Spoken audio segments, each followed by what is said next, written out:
Hey guys, this is Nathan and welcome back to TechNodeFirmaCraft.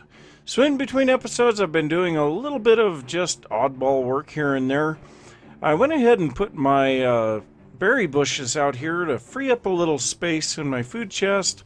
And I think this is a good place for the berry bushes anyway, along the path. Because I kind of wanted to put bushes here, but we can't get flowers for a long time.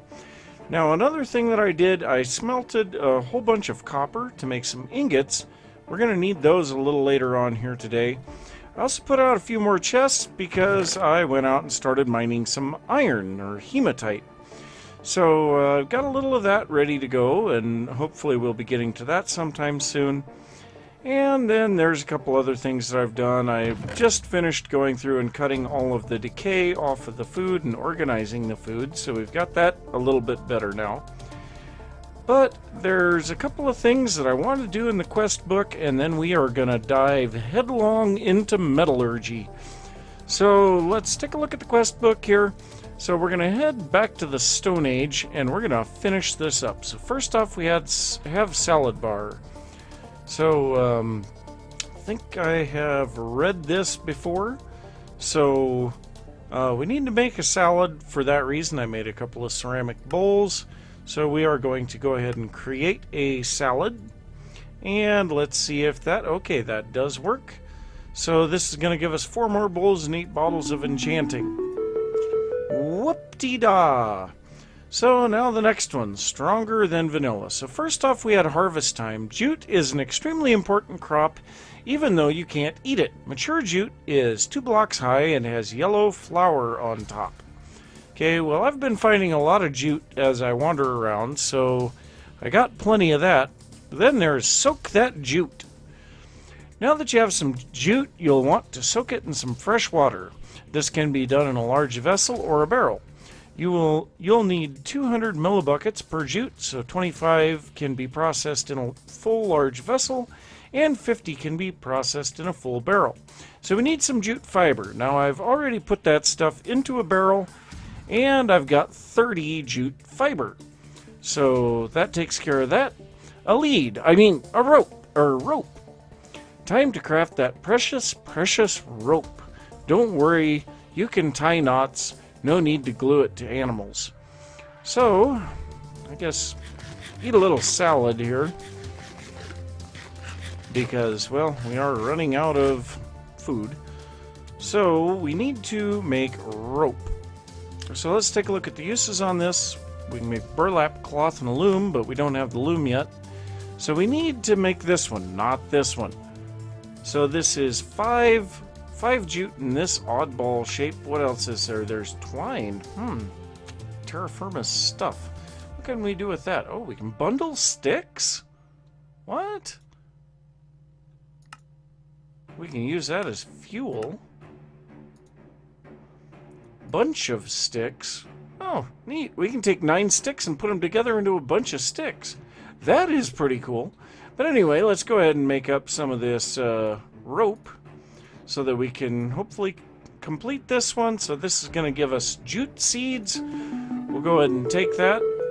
Now, I already have 19 of those, so I think I have plenty of those. So that completes the Stone Age. We are completely done.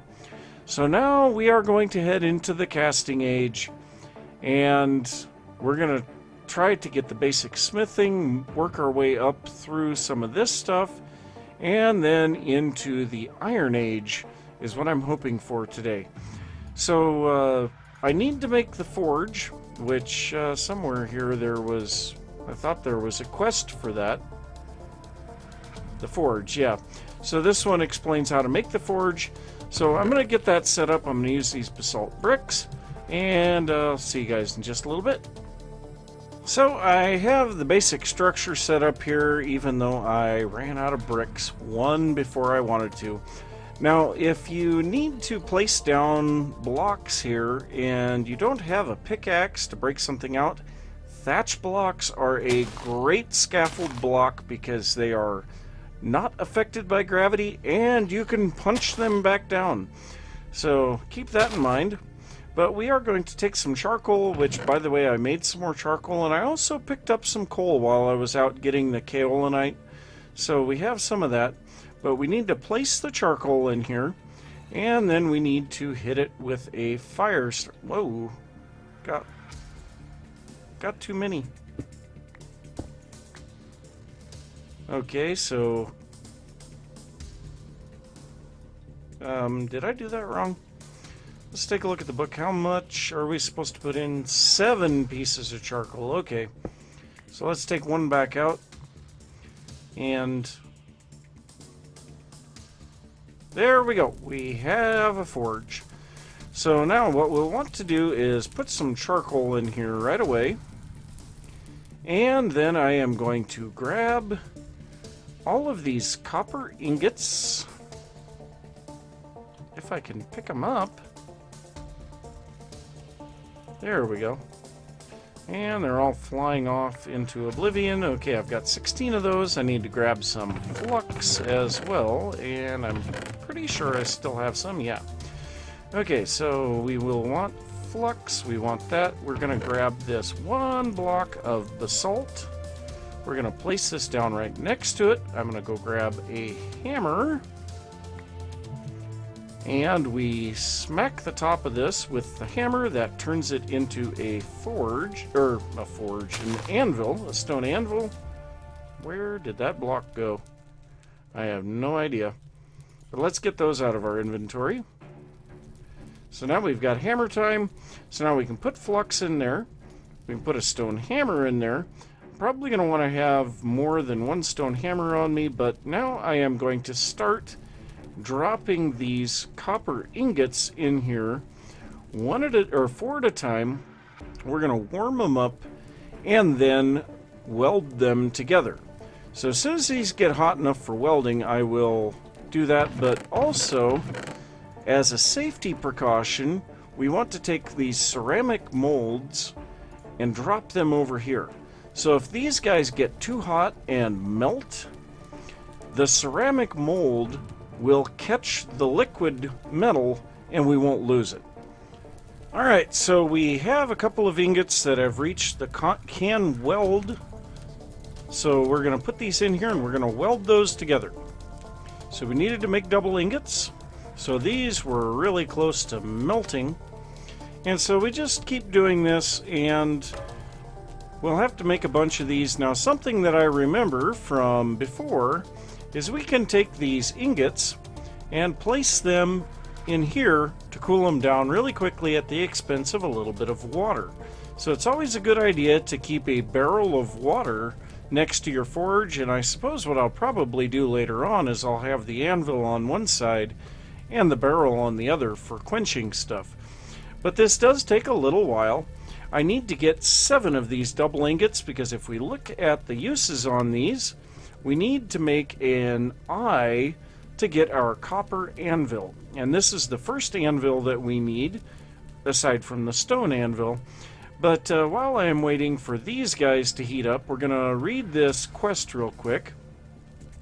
So, yeah, we need 7 of those. But first, it's the making copper ingots.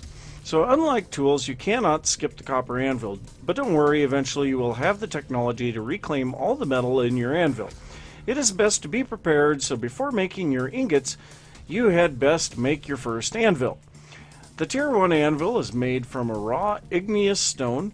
Right-click on the top of the block with a hammer to form the anvil. The bottom left slot is for your hammer, and the bottom right slot is for your flux. To make your copper anvil, you will need enough copper for 14 ingots. Fire vessels full of copper in a kiln, along with clay ingot molds. You fill the ingot molds the same way as tool molds. Unlike tool molds, the unshaped ingots will have a temperature. You will need to wait until the ingots solidify to remove them from the mold. You will also get your molds back, but there is a chance they will break. Don't let those hot ingots cool too fast, as you will need them hot to weld them. If your ingots cool too much, they will too much, then they will reheat them in a forge. English, people, English! In TNFC, you can craft ingots into metal nuggets with a chisel. The nuggets are small enough to be placed into a small vessel to remelt. Now that's an interesting little tidbit. So you can see here what I was talking about with these guys melting. So, yeah, I spent a little too much time reading. So now what I need to do is wait for these things to solidify, and they will still be hot enough to weld. So there's another one. These two are good now. And you heard the little crunch there. That was one of my molds breaking. So I'm down a mold now. But yeah, I will get all 7 of these, and then I will be back.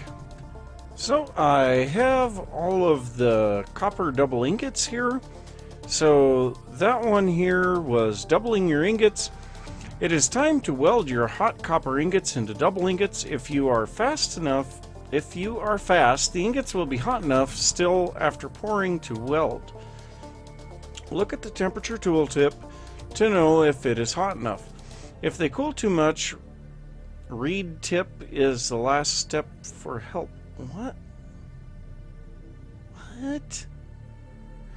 To weld the ingots, you need your stone anvil, which contains a hammer and flux. The stone anvil is only capable of welding copper ingots. Place the 2 ingots at welding temperature in the left slots and click the weld button.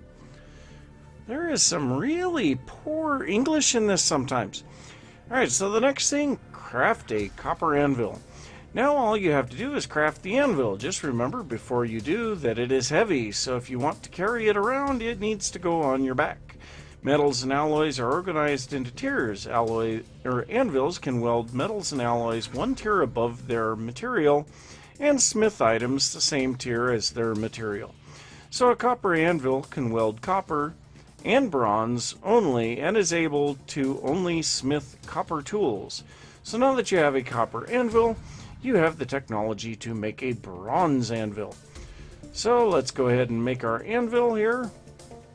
And there we go. That is a lot of copper. So that takes care of that. Gives us 30 flux. Whoop-de-da. So I'm going to drop that here. We're going to drop these.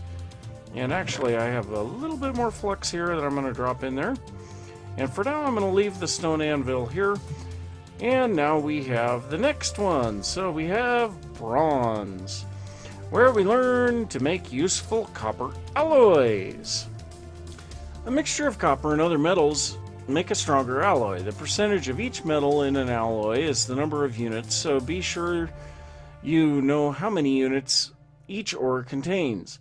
There are 3 kinds of bronze alloy available. The difference between the 3 is minor, so any will do. Check NEI for the ratios. All bronze can be made in a pit, kiln, or in a crucible. This task accepts any bronze alloy ingot. And I happen to be melting some bismuth bronze here in a pit kiln right now. And you can see we still have 2 hours left. So in the meantime, I was kind of looking at a few other things that we need to do. And one of them is going to be this tanning. So I am still in need of a medium rawhide. But it says there are 3 sizes of rawhides. The size of the rawhide depends on the size of the animal. Find one of each. So I think the medium rawhides come off of pigs and sheep and dogs. I can't be entirely sure of that. But, yeah, I'm going to have to go out and find at least 1 medium rawhide after we get this done. We still have 1 hour left there.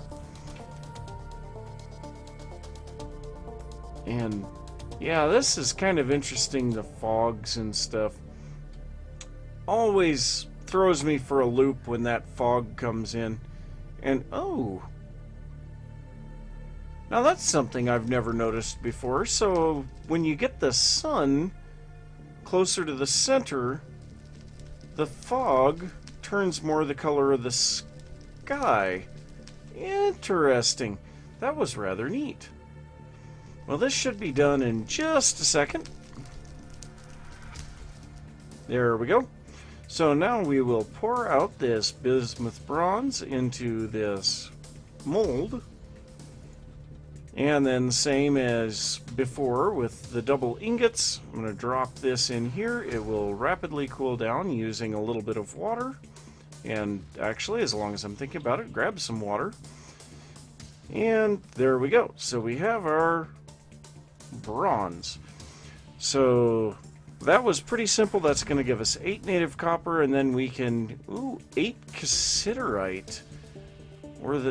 I think we're going to take the cassiterite because we have not found that, and we have tons of copper. So that will allow us to make a regular bronze. Now, I'm just curious. I'm going to take that, but I am just curious now. On the regular bronze, let's just go backwards here. So the cassiterite is 8 to 12%, so it does not take much. So in all actuality, I probably have plenty of copper, but if I don't, I can always head out to wherever that rich malachite was. It's one of these, and yeah, that would work just fine. But I think I have a little bit of stuff to do there. Now, in order to make the rest of the bronze for a bronze anvil, I am going to not be making it in a pit kiln. I am going to be making it in the crucible. So this is how you do that. You place the crucible on top of your forge, and then you can just drop items in once it gets hot enough. And every time you drop an item in and they melt, the temperature will temporarily drop down, and then it will reheat. So I am going to figure out how much copper and cassiterite I need for this. These are 50 units each. But I'm going to figure out how much I need of each of those to make some regular bronze. I'll make up at least the 14 ingots of bronze so that we can weld those together on the copper anvil. And then we will move up to a bronze anvil. Well, I do not know what is wrong with the quest book, but as you can see, I have 8 bronze double ingots, which is one more than I needed. But for some strange reason, it won't advance on this quest. So I don't know what's going on there. What I may have to do is just give myself this quest if I can figure out how to do that. But we are going to go ahead and make the bronze anvil now. So same thing as before. So now we are in the Bronze Age. So for now, we are going to take this anvil and drop it right here next to the copper anvil. So now we'll take our hammer out of this and our flux, and we'll put them in this one. So now we can work with bronze, and we can move on to the next thing, which is the Iron Age. So now we need the bloomery, where we learn the secret of smelting iron. To make wrought iron, you will need to make a bloomery. First, you need to craft a bloomery block, which is crafted with 8 bronze double sheets of any type. Yes, you can mix and match the different bronzes. A bloomery is a multi-block structure. You build it. To build it, place a 3x3 set of bricks on the ground, then build up one but leave the inside and one outside block free. Next, add one block on each cardinal side, north, south, west, and east. This is the smallest build for a bloomery. To make it larger, you can increase its height 2 blocks. See the TFC wiki for diagrams. So we need to make this bloomery, and like it said, we need bronze double ingots. So to make this, yeah, we're gonna have to make a lot more bronze. What was that noise? I have no idea. But I kind of miscalculated. I still have half an ingot of bronze left in here.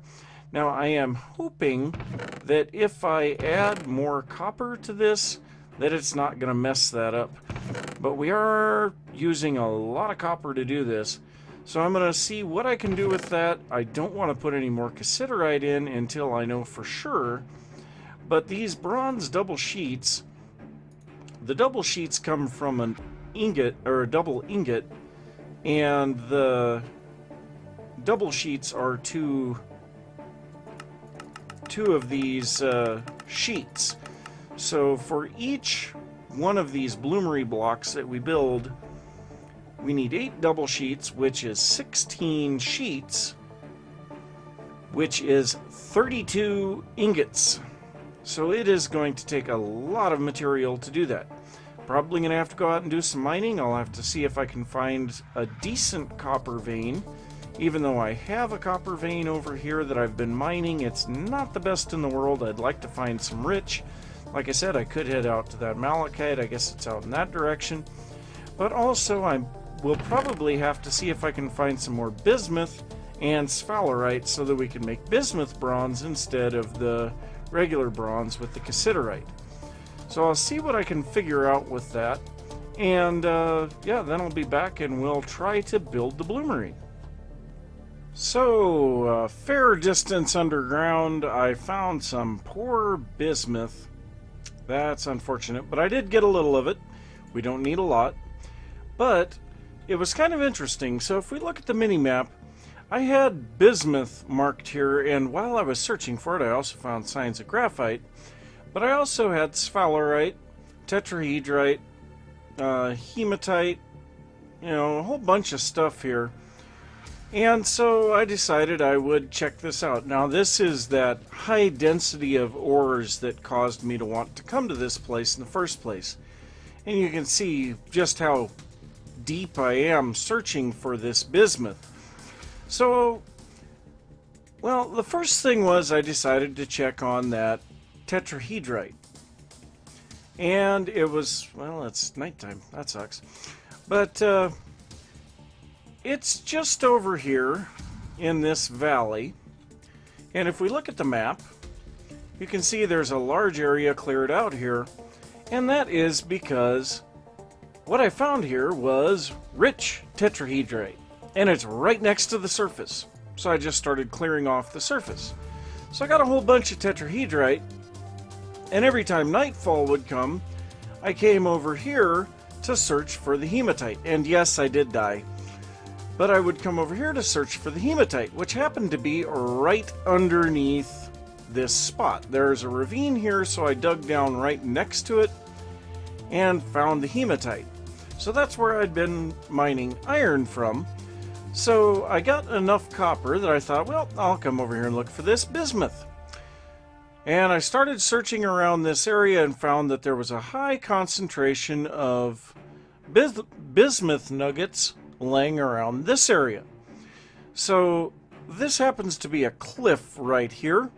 I started digging into the cliff thinking, well, I will find a lower spot to go into the mountain, which is right here. This is that cliff. I dug in about 3 blocks and found rich sphalerite. I mean, I could not have chosen a better spot to go and build my base. I mean, we have basically everything that we need right in this area, you know, for early game stuff. But so I have, and also I found signs of graphite over here again too. So I got graphite over here somewhere. I've got graphite over here that I still need to dig out. There's graphite all over the place apparently, but yeah, I've got everything that I need. I'm gonna wait until daytime, which looks like is not too far off, go smelt some of this stuff down and get all of that bismuth bronze made up so that we can make that bloomery. So after a long process of smelting and forging, I have the 8 sheets here, the 8 double bronze sheets, And so we'll take these and just make them into the bloomery. So let's see what the quest book says now. So we are in the Iron Age. And then we need to make a bloom. So to make a bloom, first we have to set that up, and in order to do that, we are going to have to use some bricks. So I think I'm going to set that up nearby this, and I suppose right here would work just fine. I'm going to set the first layer into the ground because that tends to work better. So we need a 3x3 space first for the bottom.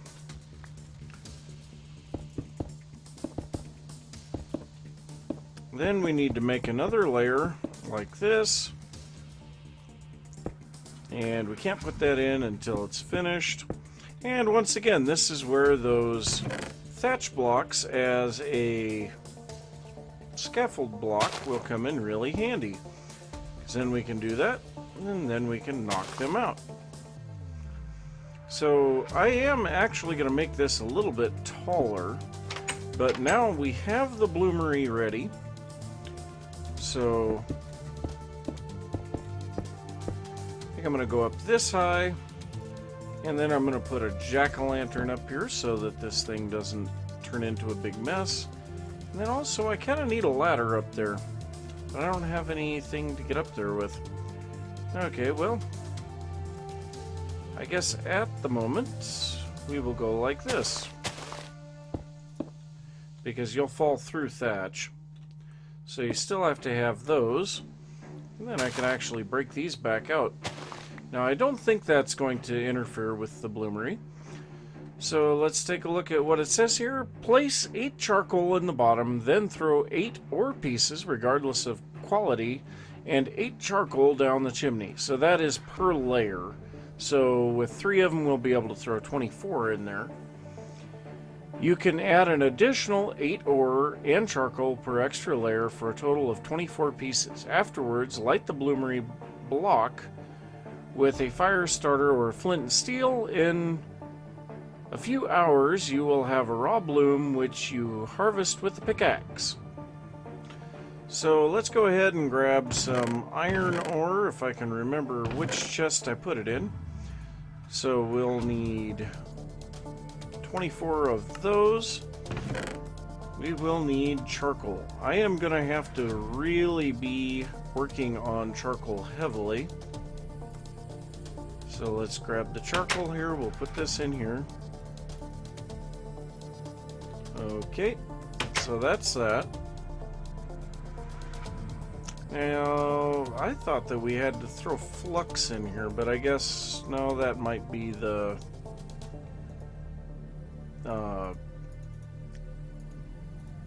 oh geez, I can't even think of the name of it now. So is this good? It looks like it. Let's see. Okay, it was 1 off. The blast furnace. That's what I'm looking for the name of.